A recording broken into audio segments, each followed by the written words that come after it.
is a AIA registered program, and so it was designed originally for architects and engineers, although it does provide a basic knowledge of lightning protection and lightning protection systems, and it is a CES registered program.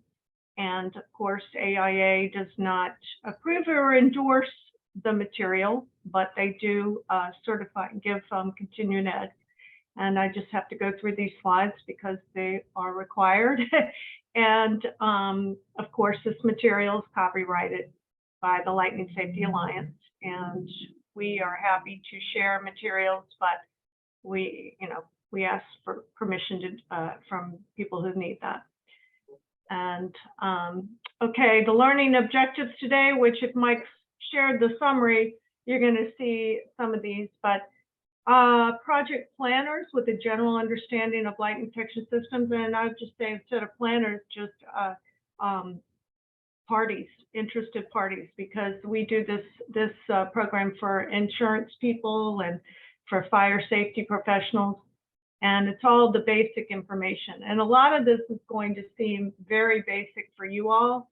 And with that in mind, Mike did ask for a follow-up session down the road, and I have resources for things that would probably be more applicable to what you guys are looking for in the world of lightning protection.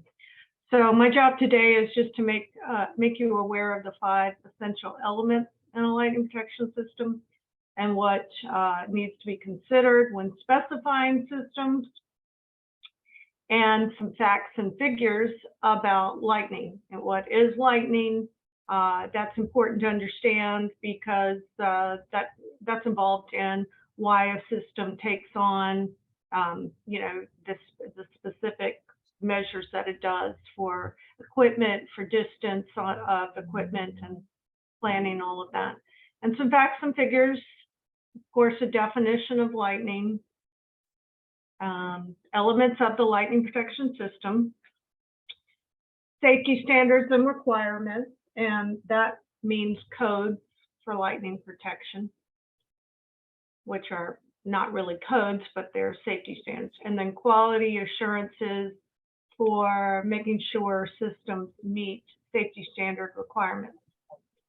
And then we also touch on non-conventional or non-standard methods because they're out there, and it's important to know a little bit about them. And just some basic facts about lightning. A bolt of lightning can generate in excess of 50,000 degrees Fahrenheit, and that is hotter than the surface of the sun. So that's super heat, and it travels super fast, 90,000 miles per second. And the short duration of a lightning strike is important because it's how we design our system based on that duration of a lightning strike.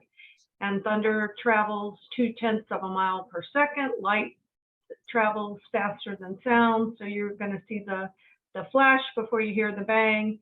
And then for safety reasons, the Lightning Safety Council, which I'm on the National Lightning Safety Council, we give that information just to, we're telling people when thunder roars, go indoors. When they see the flash, count that 5 seconds, and you can tell that if you come up between 5 seconds with the flash and the bang, you can tell that lightning is basically a mile away, and you really need to take shelter then.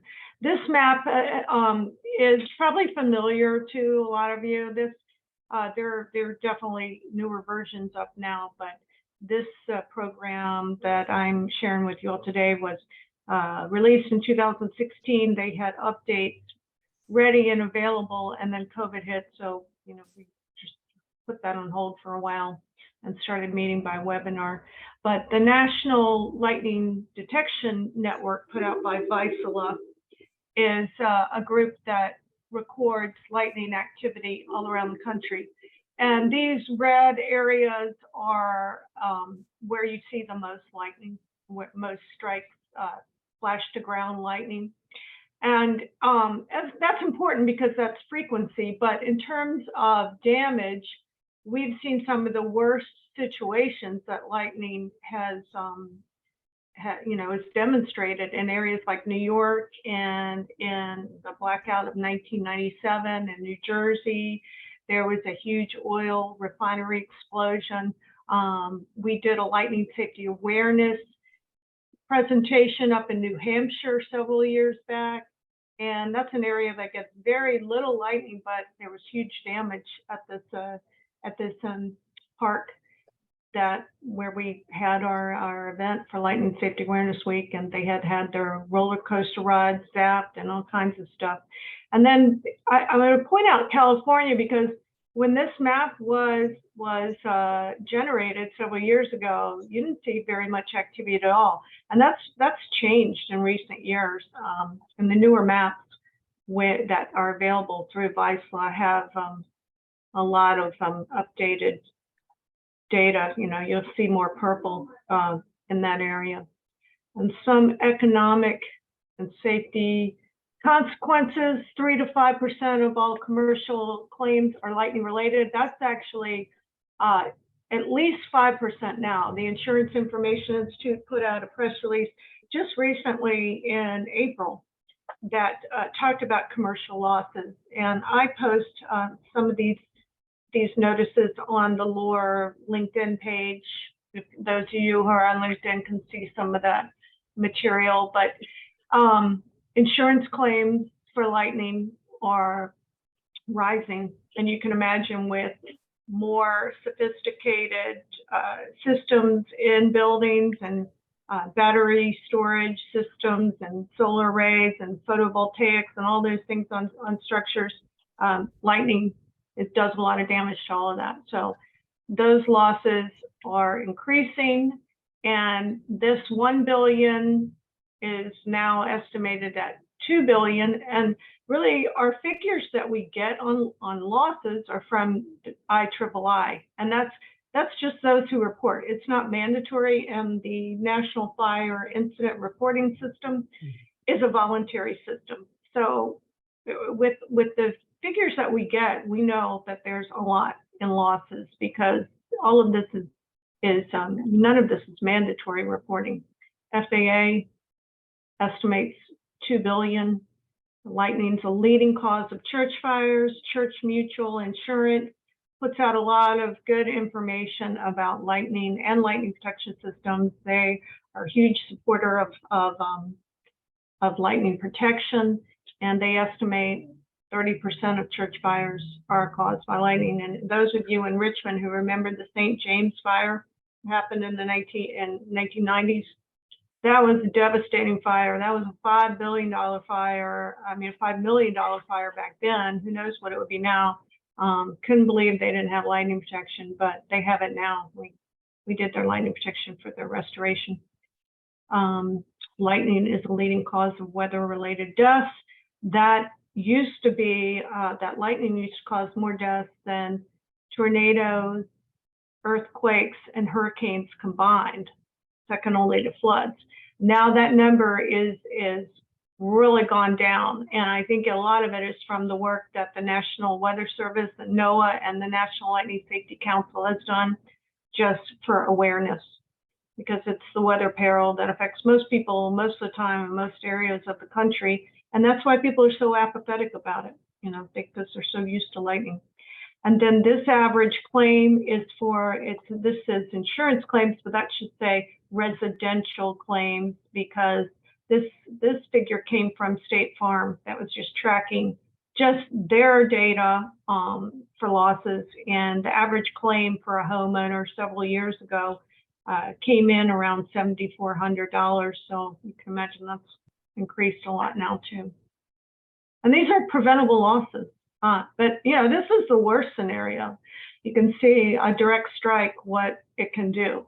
And we see this kind of thing all the time. And I mean, if you Google the words lightning fires, you're going to see all the things that come up, and they're going to come up in states across the country. I did an infographic a couple of years ago that showed lightning losses in every state of the country. I think it was in 2018 or 20 that I did that, and can't say that about all the forces of nature, but lightning is the equal opportunity offender.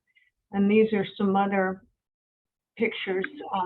This was a home in Michigan, not thought to be, a high frequency area like Florida or Texas, but sure can do the same amount of damage. And a lot of times lightning fires happen in unoccupied areas where there are no sprinkler systems. There was a lightning event that struck a home where a rabbi and his wife were sleeping, and they had sprinkler systems, and it happened probably around 4 a.m. in the morning, and they died. And the sprinkler systems don't help much when you have a strike that happens in right above the occupied space.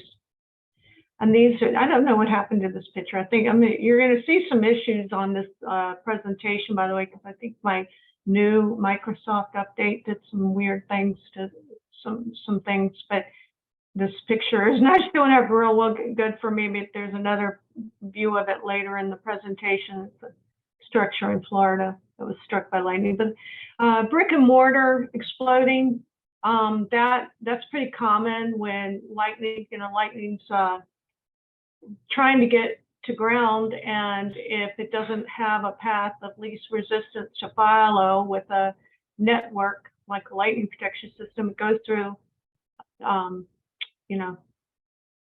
non-conductive materials. So you have explosions, you have fires. And that happened at St. James too. They had explosions, and then they had the big fire when it hit the wood roof. Now I'm going to, this is a little tricky, this video, so I'm going to have to, I think, do some little troubleshooting so you can see it. I just want to show you the massive, energy that lightning can impart. When another thing, you saw that tree, and this is why we say within the National Lightning Safety Council, under a tree is never a safe place to be. And unfortunately, every year, that's where most of the lightning deaths and injuries happen. People sheltering under a tree in a storm, worst place you can be, not just for this reason, but for the ground voltage too. Lightning can hit the tree and go underground, and you've got step voltage, and that's where you see, if you see a lot of pictures of cattle dying and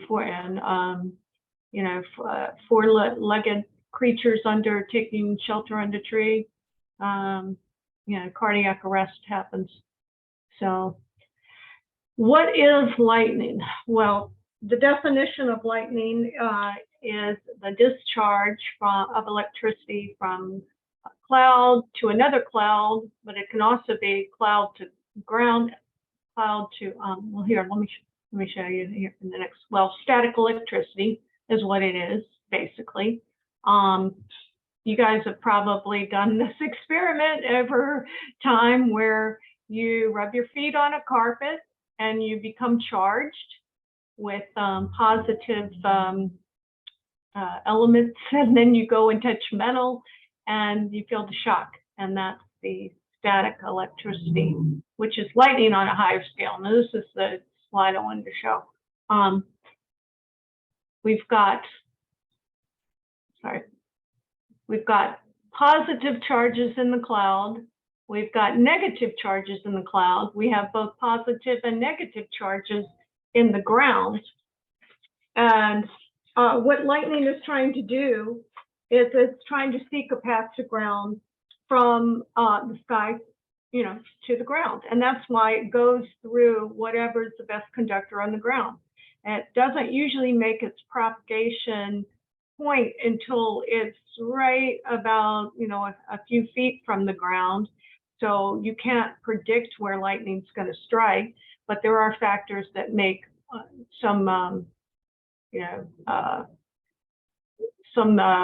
structures more susceptible. So cloud to ground lightning is obviously the lightning that we worry about for protecting structures.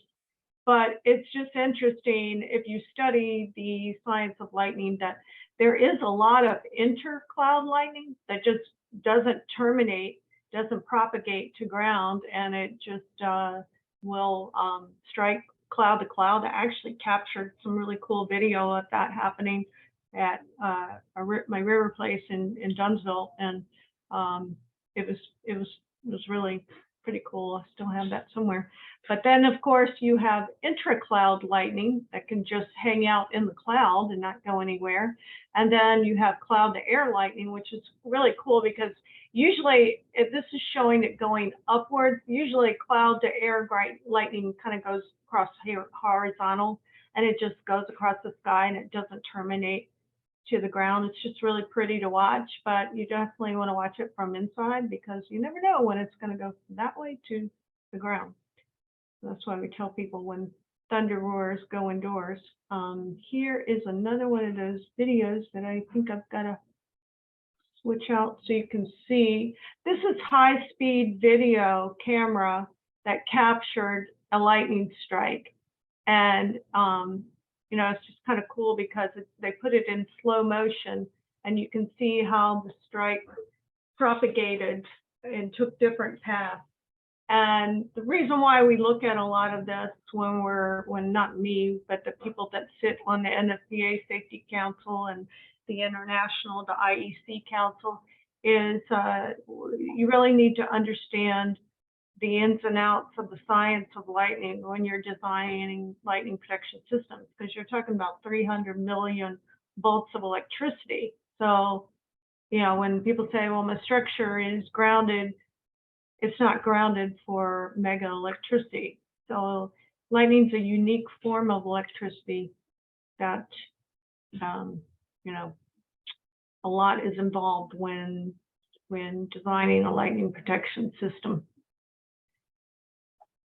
So here we have another high speed.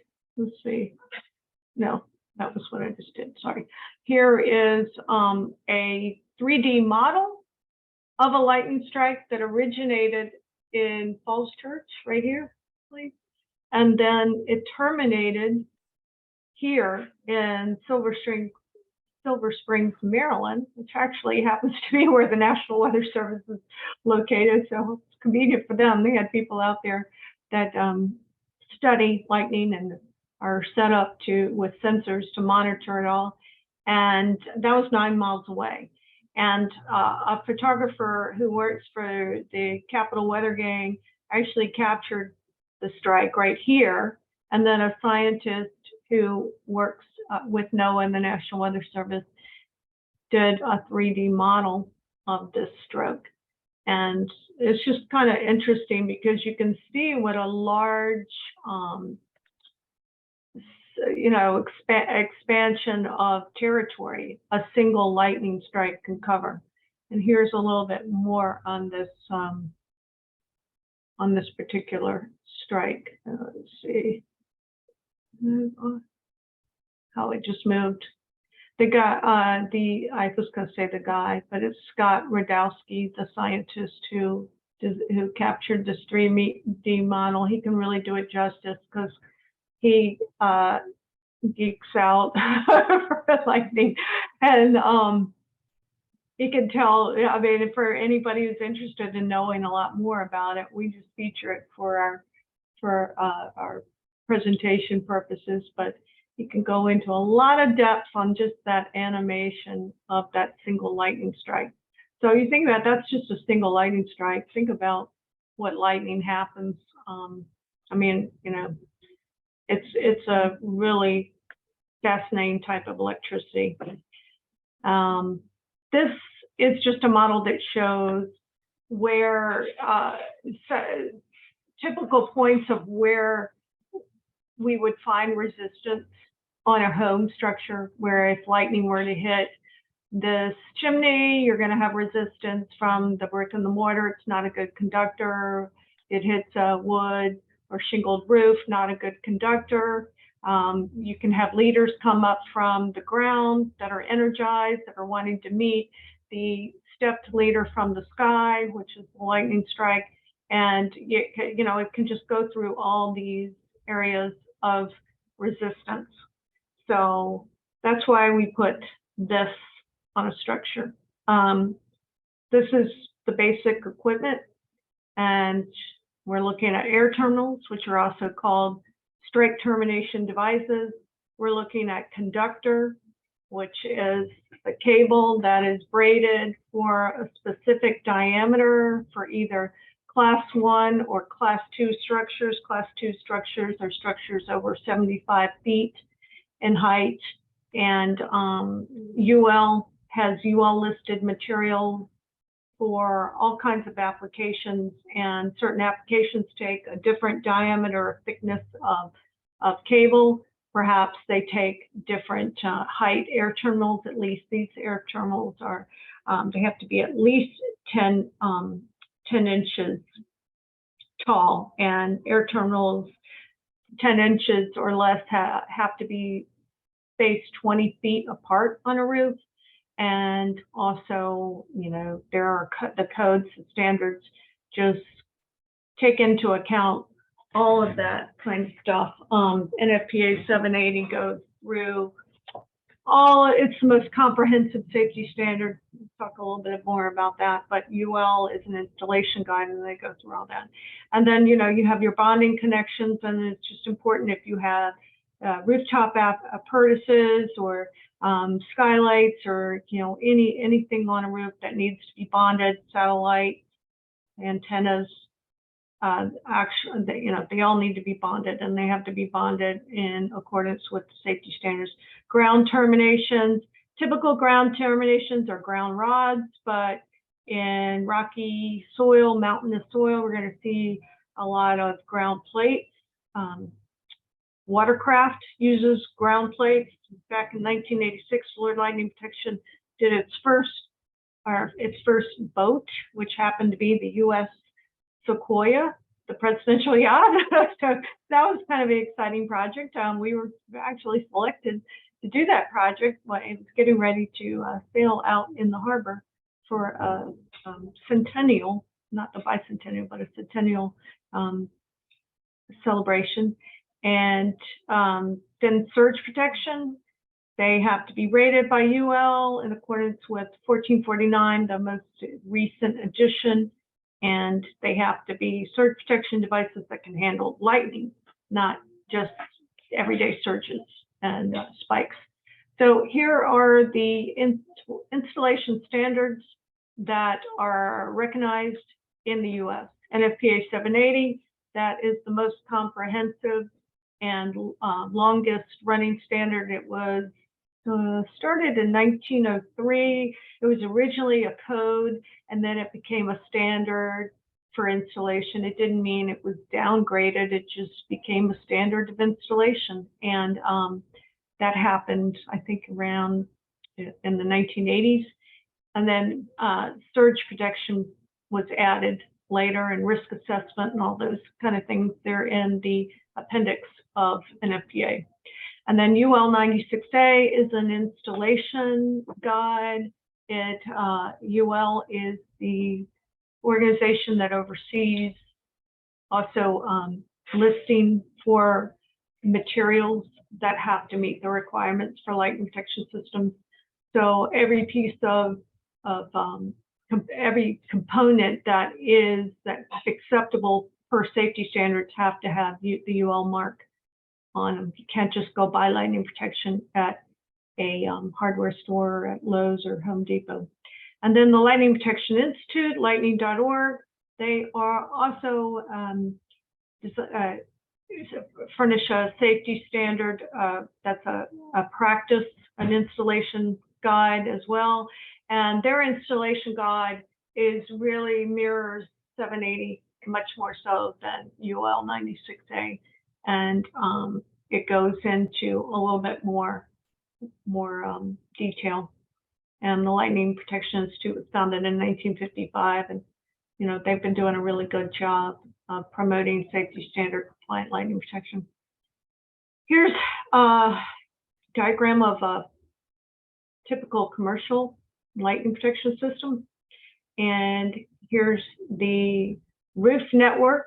And really what a system is, you know, when people say it's not a lightning rod, it's a grounding system. It's a grounding network that involves the roof. It involves the grounding and involves also conductor, or in this case, stainless steel that met the requirements of thickness of 3/16 of an inch, and that could be used in lieu of down conductors. So people who install, design, and consult about lightning protection know these standards like the back of their hand, and you know, that's why it's a specialty industry. Our company does sub work under GCs or electricals, usually electricals. Most electricals don't want to fool with lightning protection. There's a, you know, the code, the standard is reviewed and updated every 3 years, and there's so much that's changed in recent years with photovoltaics and wind turbines and lots of different explosive types of devices. So it's still a real specialty industry, but all of these elements have to be, oops, sorry about that, have to be put into place and done so by code, or you will get only partial protection. This is a diagram of a typical residential structure, and you can see 6 grounds here, 1, 2, 3, 4, 5 over here, 6. That's a lot of grounds for the structure, but that just means better grounding for the structure. And then, of course, by code, you have to tie in to the existing electric ground. You have to bond to things like the you know, sprinklers, water pipe, gas. A lot of people freak out when they see those bonds, those connections, especially to the gas connections. They think we're going to blow up structures, but we just have to refer folks to NFPA 780 and the fuel code and some of those other codes that talk about those bonding requirements, because they are necessary. And here are just some pictures of typical air terminals. This is called the Franklin conventional air terminal with the tapered point. And these are blunt points, which were originally designed for impalement or to protect against rooftop impalement. These little apparatuses also protect against impalement, as do spring mount lightning protection strike termination devices. Sorry. And there has been some research in recent years. Dr. Charles Moore passed away a couple of years ago, but he was a leading authority in the field of lightning. He did some research to show that blunt air terminals are preferred strike termination devices, meaning their diameter is a little bit larger to receive a strike, and not so much that you can space them closer, further apart than 20 feet, but it's still, a lot of people have started speccing for impalement purposes and for strike termination purposes, blunt air terminals. And I'll see if this will play without me. No, I'll have to go scoot out of here. The rolling sphere. This is a model that architects, well, maybe engineers more so use. You've got a ball that is 150 feet radius, big ball, and you basically roll it over a structure, and any area it touches is going to need strike termination devices. It's going to need lightning protection components. So it's going to need the air terminal, then the cable conductors. And this is for continuity, of course. I'm still frozen, or it's just moving slow. It's moving slow. Kind of moving along. Well, it's kind of frozen here, so I'm just going to get out of this. But basically, you've got the idea here of the rolling sphere. And the next slide actually gives a little bit more of a look at the rolling sphere. Here we go. Did this work this time? So you have that 150-foot radius ball, and you're rolling it over your structure, and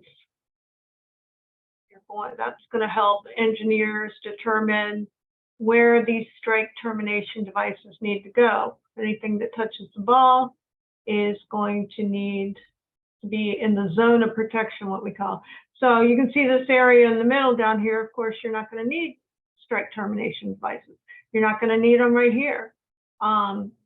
So that rolling sphere equation, it comes into play with designers who are designing and specifying lightning protection systems.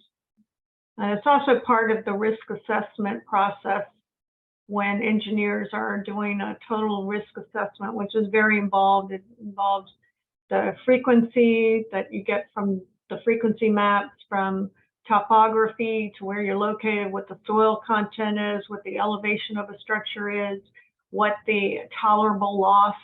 I mean, there's just a whole lot that comes into play with risk assessment. And then you get a variable number. And from there, that number will tell you how, you know, if lightning is a loss that you should consider. Usually it ends up yes. And then considerations about equipment.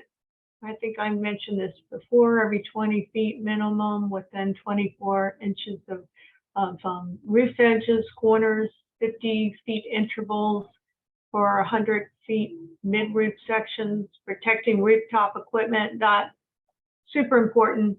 That's where we see a lot of trades that don't know the standards or don't understand them for lightning protection, making a lot of errors with rooftop equipment. They're either bonding it improperly, using dissimilar metals, not bonding it, over bonding it. So this more is more, I'm not sure I really agree with more is more. Is just more is more means that you don't want to leave anything out. And the more grounded media, meaning don't leave out any media that needs to be grounded, is better for your structure. Here's just some more installation samples. That's the blunt air tunnel. See a lot of that. And you're going to see them placed at regular intervals on the parapet. I don't know what happened to this picture. Something happened with my upgrade. But these are just more rooftop fans and pipes and all kinds of appurtenances that are being bonded to the system. And then, of course, architects and engineers who understand the codes and can look at them when they're offering design. There are elements of buildings that can be brought into consideration, that can be used if they meet that 3/16 of an inch thickness for a strike termination device. Or like you can see this piece of architecture up here is copper. It's patina, it's green now, but it's bonded properly and it's tied into the system. So it basically acts as a strike termination device. And UL would approve that if they come out and do, or LPIAP, a master installation inspection, that would be approved as well as. And handrails are often used in lieu of LPS materials if they meet the thickness. So all of these are considerations that master installer designers and master installers understand because they've studied and passed the tests, which are really difficult. LPI puts out, the Lightning Protection Institute. So most people don't even attempt those tests till they've had about 5 years in the field working. They're not easy. Green roof applications, PV, photovoltaics, seeing a lot more of these on roof structures. A single lightning strike can take out a whole grid of these things. It's so expensive to replace or isolate even where the damage happens sometimes. So lightning protection is rapidly being spec'd for photovoltaics and PV systems and for green roofs because they can be a hazard too. Bloor Lightning done a couple green roofs. Charlottesville UVA Hospital. Let me try to highlight some of these pictures on our website and in our social media posts, but these are just some of the trends you're seeing in industry that also are driving lightning protection. And here's just a bigger picture of conductors and the braided conductors and the diameter of different braided copper and aluminum. Sometimes tin is used, not very often. It's usually copper or aluminum, depending on what the metals are there or aesthetics too, what's on the structure. Can't have dissimilar metals. You guys, I'm sure, know that. And then conductor coursing considerations, multiple paths are mandatory. You can never have a single path to ground. Some of these non-standard lightning protection devices, I'm not going to call them systems because they aren't, try to tell people that that's an option, and that's just not an option, not with 300 million volts of electricity. You can, in some cases, use the structural steel as down lead. We talked about that.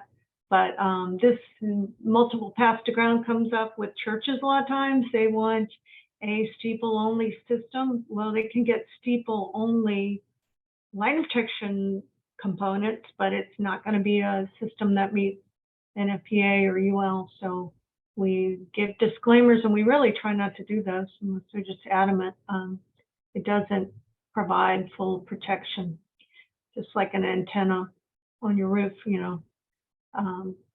Can't just ground a single antenna. And here are just some pictures of roof network connections to structural steel and bimetallics right here to connect to similar metals. And then here are some pictures of concealed lightning protection components.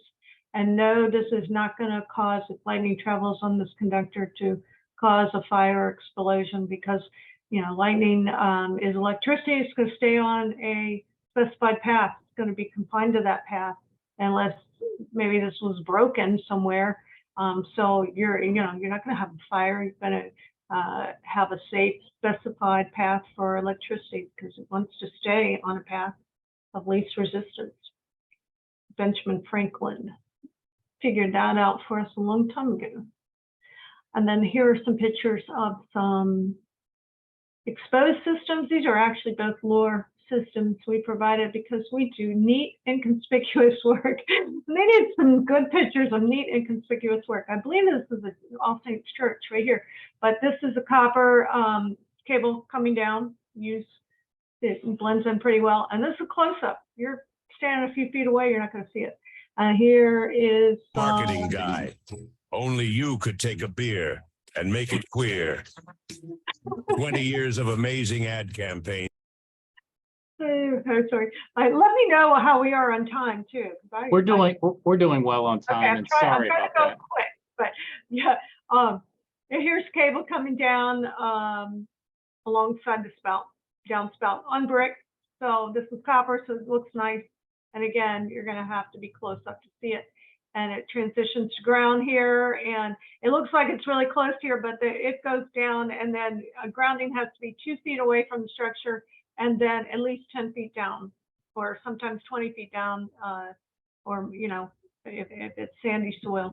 And here's a connection to the water system here. So all that's connected underground too, that you can't see, below grade.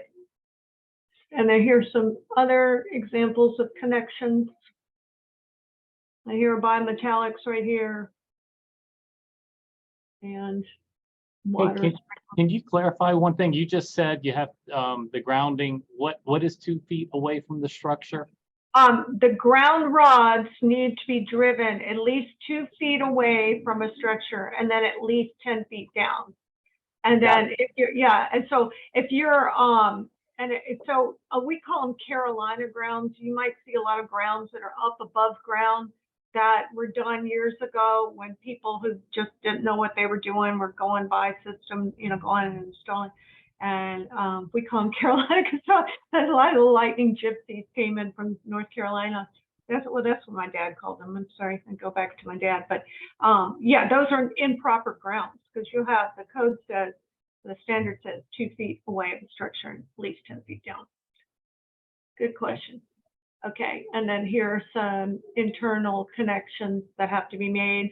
So a lot of times when we're finished with the roof work, finished with the exterior work, most of the time commercial work, we're working in conjunction with construction, but still have to go into the control room and do a lot of different things, sometimes bus bars, sprinkler connections, water pipe connections, lots of things in the control room that need to be protected.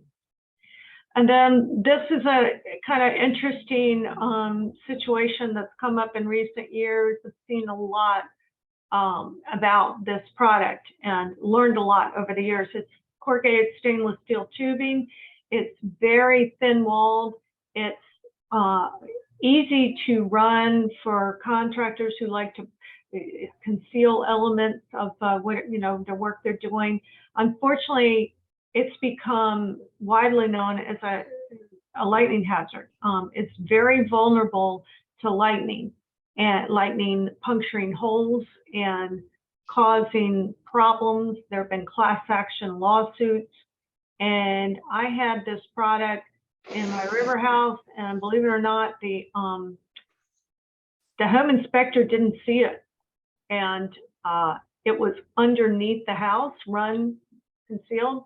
And I think it was in 2018, there was a SB, a Senate bill stating that home inspectors have to cite CSST. And you can see this is what happens when lightning over time, or even a single strike or a nearby strike, can puncture these pinholes, arcing that happens. And then you've got gas running through this, and you have, static electricity, and you can have some explosive issues. I found out about a fire in Fresno, Texas, where a young man, Brennan Teal, there's an organization named after him. He was killed in a terrible CSST fire. The lightning struck the home. The fire alarm went off.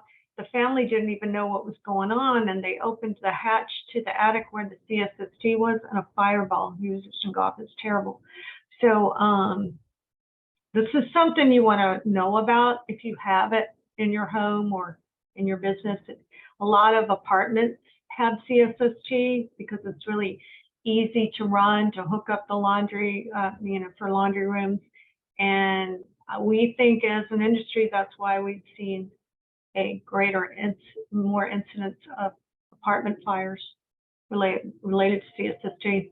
But I will say the manufacturers of CSST are really aggressive, and they will try to sue you if you talk about it too much, as they tried to sue me a long time ago. But it's out there. Their information, we found out about it from them. Grounding terminations. Here are just some considerations. I mentioned ground rods, of course, but there are situations where you need ground rings, and we provide as many lightning protection professionals can come out and do ground tests to tell you what your ohms of resistance are measuring, but there is no perfect measurement for ohms of resistance, but we can definitely give you better ground resistance and better grounding measurements with a lightning protection system. But soil conditions are a major factor in what type of grounding lightning protection professionals do. But here's the standard grounding. Here you've got a ground rod being driven at least 10 feet down. And back in the day, we didn't have these machines. And people like my dad actually drove ground rods with a hammer. That was some tough work, but he was big and strong, thankfully, so he could do it. And here's a picture of a of a ground termination, where it's still above ground, but it's got to go all the way down. This is what a Carolina ground looks like. A lot of times they don't bother to put it all the way down. Not so much these days, but back in the day. And these are ground plates that are pretty common in areas like Roanoke and some of the more mountainous soil. And then surge protection is a requirement. In Virginia, surge protection has to be installed by a licensed electrician. So we no longer have a licensed electrician on staff, but we provide a really nice surge protection device that is manufactured specifically for us to meet the 1449. It's not this particular product, but it's called a Thor. And Thor Systems, they are located in Richmond.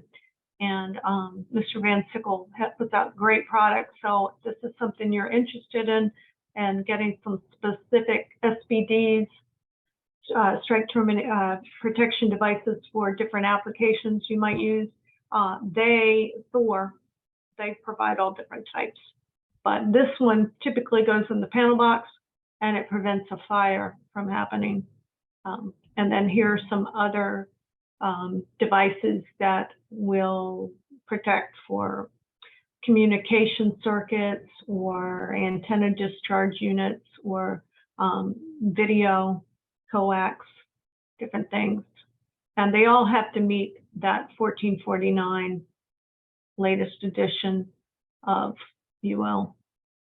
And the construction specification master format section for surge protection is 264123. So it's just a little different from lightning. And then here is a slide about a test house that actually did some experimentation on the benefits of lightning protection and 780 systems and surge protection. They kept adding different layers of protection over time. It was done in Camp Blanding, University of Florida. Vladimir Radkoff, who is one of the leading experts in the field of lightning, and it just found some real interesting things about the nature of lightning and how lightning protection systems work. And if you say, well, how did they get lightning? Did they just stand around and wait? Well, actually, they triggered lightning through rockets. When they weren't getting natural strikes, they actually manufactured lightning as part of their experiment. So there's some papers on this, and I think the Lightning Safety Alliance has a lot of papers on it. It's just kind of interesting. But some reports over the years, I mean, lightning protection is nothing new. Like I said, NFPA, right, the standard 2000, in 1903, I believe, the code. And then the American Meteorology Society put out a bulletin, 2003, about safety standard compliant lightning protection. The Federal Interagency on Lightning Protection Users Group, they also cited that NFPA 780 is the best standard for lightning protection and the most comprehensive. And then State Farm did an independent study years ago, which is why they will review lightning protection systems and consider credits, incentives. Don't ever say, can I have a discount? They hate that word. They like to instead offer credits, incentives for property owners that get safety standard compliant lightning protection. The Department of Defense, they'll see 780 in almost all their specs, just like the Department of Energy. All the military groups specify NFPA 780. FAA, and then in 2005, the General Accounting Office did an in-depth report. They actually came to our industry conference that year or the year before, and they were studying non-compliant lightning protection. They were studying IEC 62305, which is the international standard, and they also summarized that NFPA it covers what's needed to be covered in terms of lightning protection. And the most recent NFPA 780 is 2023. That is, you can Google it, you can find it online. I'm a member of the NFPA, I've been a long-time member, but now all of these resources are available online. So you can find the safety standard. I can help you find it too if you're having trouble. But these are the three entities that are you're going to see in most specs. And then third party quality assurance is typically provided by the Lightning Protection IP Master Installation Program, and they have an on-site engineer that reviews drawings. So I believe it is definitely a better inspection program. It's newer than UL's Master Label inspection program, but it's not that new anymore. I think they're on their 10th, 11th year, and it it's recognized as a quality assurance a third party inspection. And then LPI IP does offer different kinds of inspection services. If you need a re-roof, they call that a reconditioned or a limited scope. If you just need an engineering sign off on a portion of a structure, which, you know, we obviously don't recommend, but sometimes that's all that a property owner wants inspected, because maybe the existing system was already inspected years ago, but we run into all that. But LPI IP sets the standards for a lot of this quality assurance. And then UL does as well. They have, instead of a limited scope, they have a UL letter of findings, which basically just says what their findings are and that the system complied or the components met with compliance. And they also do factory inspections of manufacturers who produce lightning protection equipment, make sure that their components meet those thickness requirements and diameter requirements and all that. So quality assurance, if you're dealing with the lightning protection professional, LPI certified is really important through the lightning protection industry. 5 years experience, I think a minimum materials methods should comply with UL, NFPA, LPI. I mean, we just keep saying all this because when people say, well, can I do this, whatever, just say, I'm not going to tell you to do that. I'm just going to say that systems we do comply with NFPA, UL, or LPI. So we didn't write the standards. We're just trying to follow them. And then, of course, ask about certification and industry affiliations, like we're members of LSA. These are all optional things. We're members of ULPA, United Lightning Protection Association. I'm a member of the NFPA. So, we would recommend checking references. And then I always like to give people a heads up because I see these things out there. There are a lot of non-standard lightning protection devices out there, early streamer emission devices that say that they can attract lightning and bring it to a certain point. And it just, these are not based on science. They've been disputed by scientists and experts, and they totally deviate from the principles and physics of lightning, but we see them out there. This one looks like a flying saucer, but they don't meet safety standards. Many of the ESC people have found a niche by installing these devices on ballparks, which is really scary because you have a false sense of safety when they say that they have exaggerated ranges of protection, and you've got concert goers or people at venues thinking that they have a safe device. It's just, it's bad scene here. And you can see here's the ESC. They're a single point system. They're supposed to protect this large radius, and didn't happen.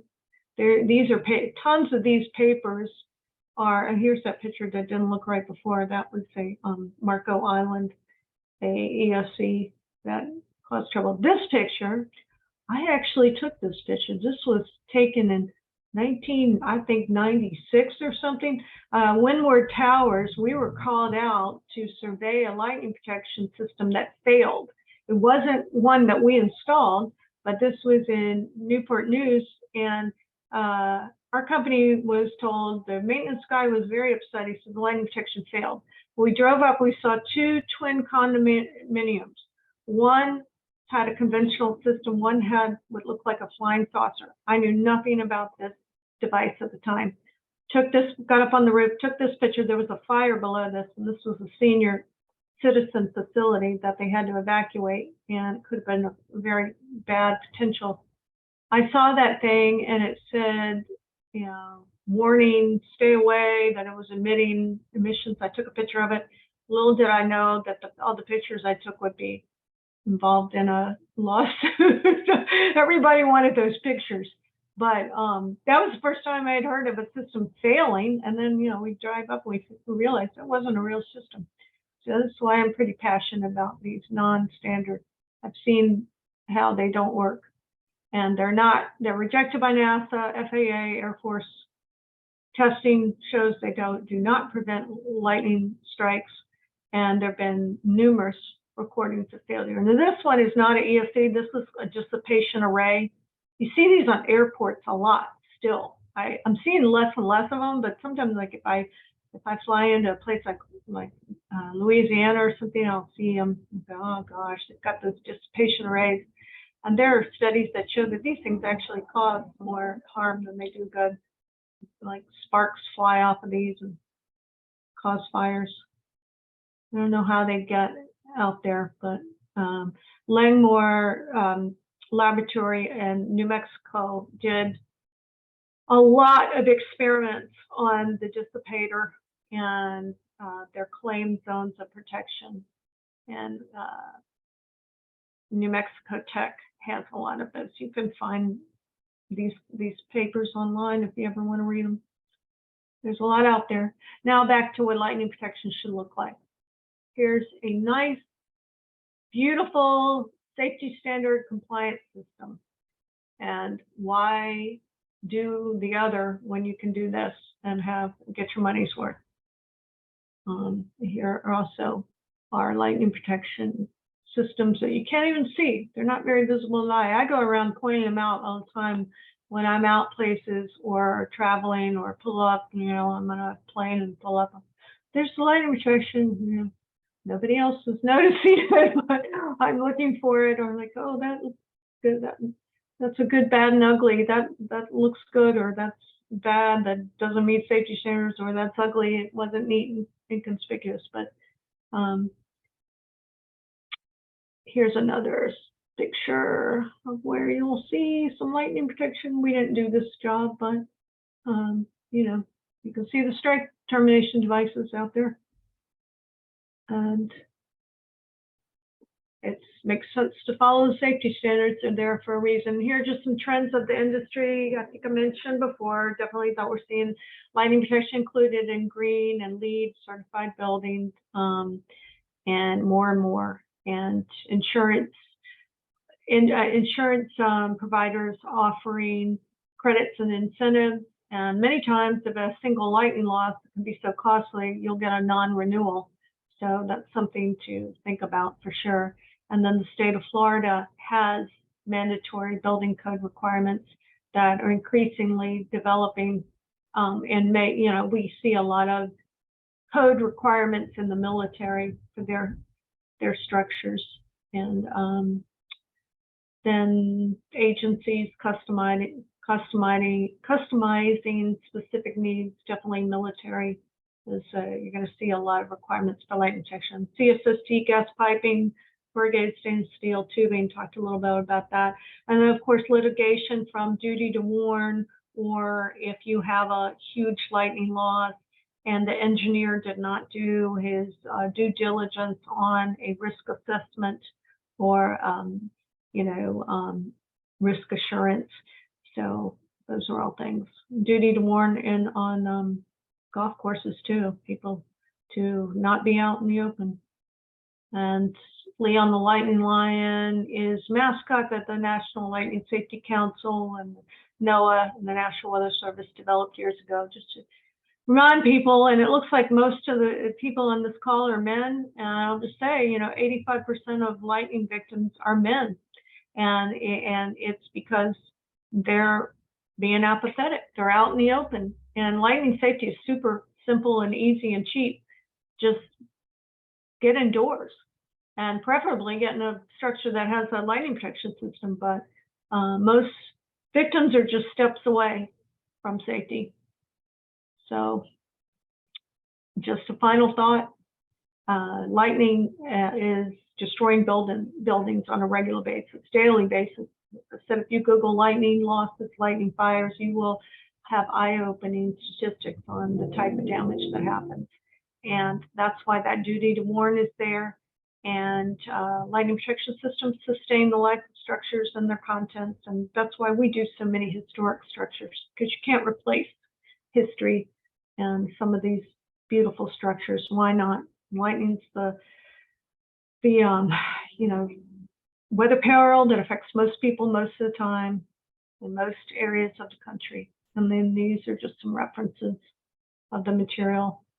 But I understand this is all really basic material for you all, but it's a starting point with the 101, and then there's a 102 section, and 103, 2000, or Lightning Protection 2023, which I haven't received yet, but I can certainly put you guys in touch with all those resources. Another resource I mentioned that might be got it under here.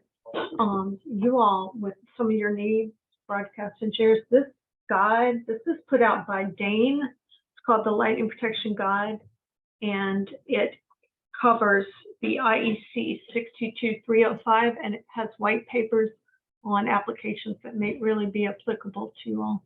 So any questions? Can I get a copy of that to send to the chapters? Just to make sure a copy of this book? Oh, it's just a paper book. It's not a PDF or anything. No, I'm pretty sure they still sell it. This Dane is a German company. They were originated in 1910. I did some consulting work for them because they have a U.S. office now. But they still put out this hard guide. Now I can send you a link to it, and you might be able to. I think a lot of their white papers actually are available on their website, Dane USA. So I will look into that for you and send you the links. Yeah, they're down in Port Lucie, Florida, and they are relatively new to the U.S., but they are German company, fourth generation family business. They really know lightning. Yeah. Well, I've got to say, you have been very informative today. While we know a lot of the theory, you gave us some hard facts and standards. So we thank you for that. I also learned that I should hang around Tiffany and Denise, who are also part of this training today, because I'll be safer during a lightning storm. And yeah. But this has been very fruitful, in my opinion. So thank you. And we look forward to having a follow-up with the more advanced course. Yeah, probably be more interesting. Yeah, because this is really basic. And I apologize for some of the technology issues, but like I said. Yeah, no problem. Hey, are there some questions for Kim from the group? I have one. It's just me being curious, but at the beginning you talked about the concentration of lightning strikes across the country, right? I was just wondering how the United States compares to, like, say, Europe or Asia, because I know there are more tornadoes in this country, but I was wondering how lightning stands up with that, stacks up with the world, if that makes sense. Yeah, lightning, U.S. is, we're not the capital. I mean, the capital of lightning in the U.S. is still usually Tampa or their areas in Texas. But still, lightning occurs in every single state of our country, Alaska and Hawaii included. But in terms of the really danger spots in the world, Venezuela, parts of Africa, Asia, still continue to be. And I sit on the board of a group called ACLANET, and we are promoting lightning safety. We are installing lightning protection systems in schools in Uganda because believe it or not, I mean, lightning deaths in our country are, gosh, they're way down. They used to be, like I said, killed hundreds of people. Now, and last year, I think it was like 23 people killed, still many injured. But these undeveloped countries, they have nowhere safe to go. So a lot of schools have been struck by lightning and killed 38 to 40 children in one strike in Africa. That's why we've started donating systems. And Dane Lightning Protection has been very, very generous in donating equipment. It's so hard, the obstacles that we have to do there. But we're still in a very prevalent, I mean, this country, lightning is a factor in every state of the country. I've got an infographic somewhere that we did to prove that. But and you know, those of you who live here, you know, we have a lot of storms. I mean, they just come up. Kimberly, I have a question. Looking at this map, I get the red in Florida and along Louisiana and like up towards Maine, it's so different there and everything. But what's with the gray along the west? Is that lack of data, or is that lack of storms that cause as much lightning?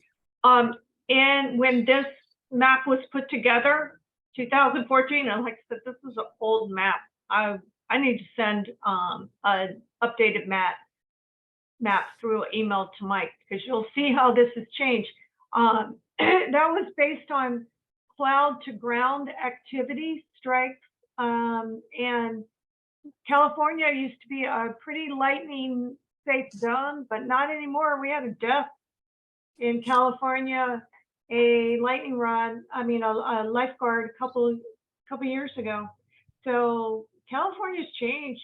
Lightning is increasingly affecting the world. We're seeing more strikes. VISLA does a lot of work and research, and they're tracking how much increased activity we're seeing. Scientists have different theories about it, but it's still the leading weather hazard that affects most people most of the time, most parts of our country and most parts of the world. Kimberly, I'm guessing that this is a situation that's also changed on the East Coast, because if I look at the yellow area coming across Tennessee and Western North Carolina and South Carolina, and that has now become a corridor which moves into Virginia, Maryland, Delaware, DC, substantially so, almost like the change on the West Coast. And so I'm wondering if your more updated maps show that as well. Very likely, yeah.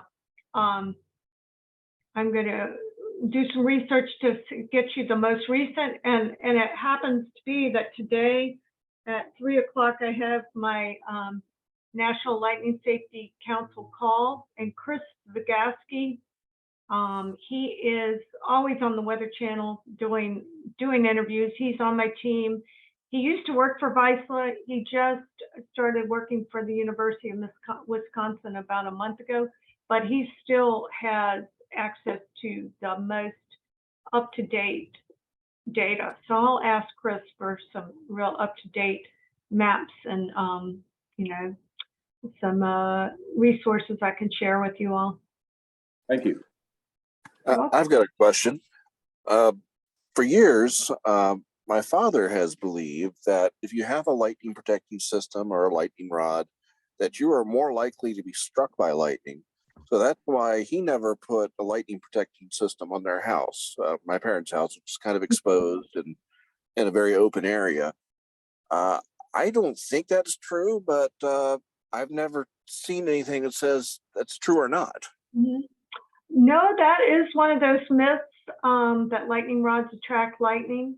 If you have a single point up that's not grounded properly, that could be maybe where that myth came from, because that's where you have a problem.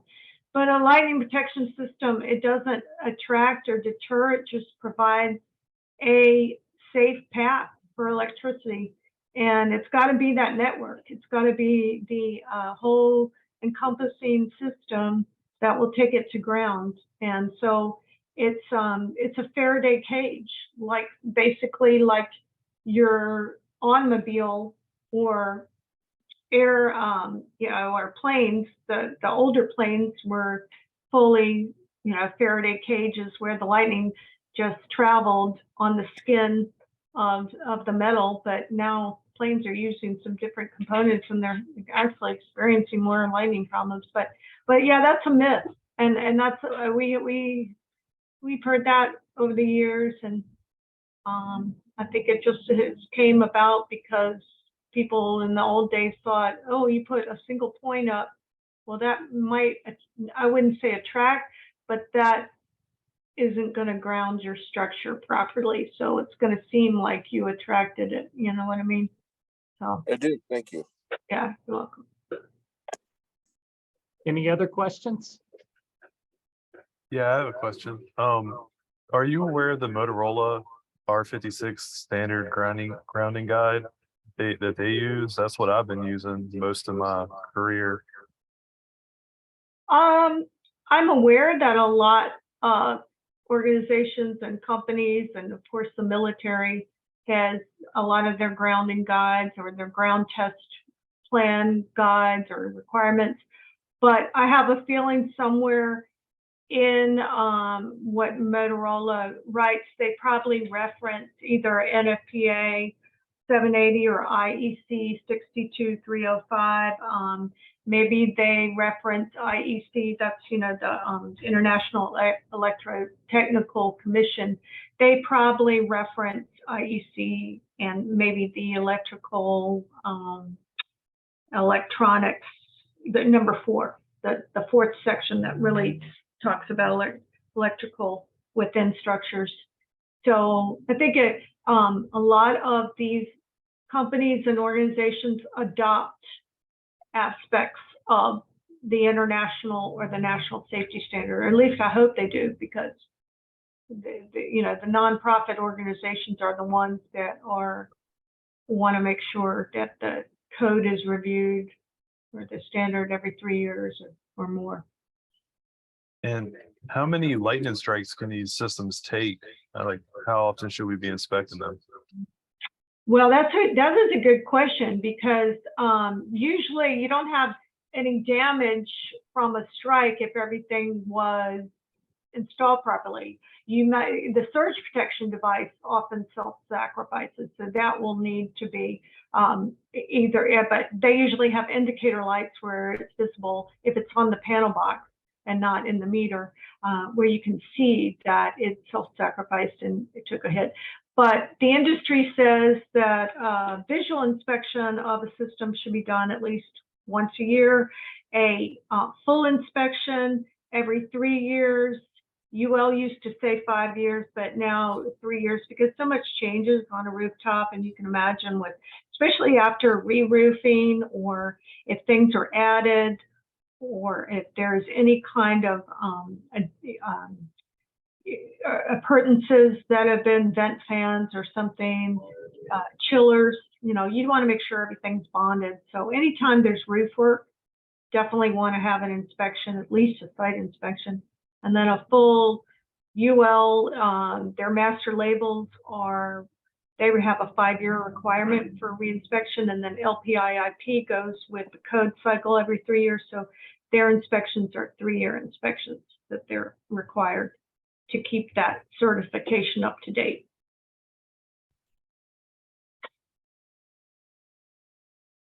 Any other questions?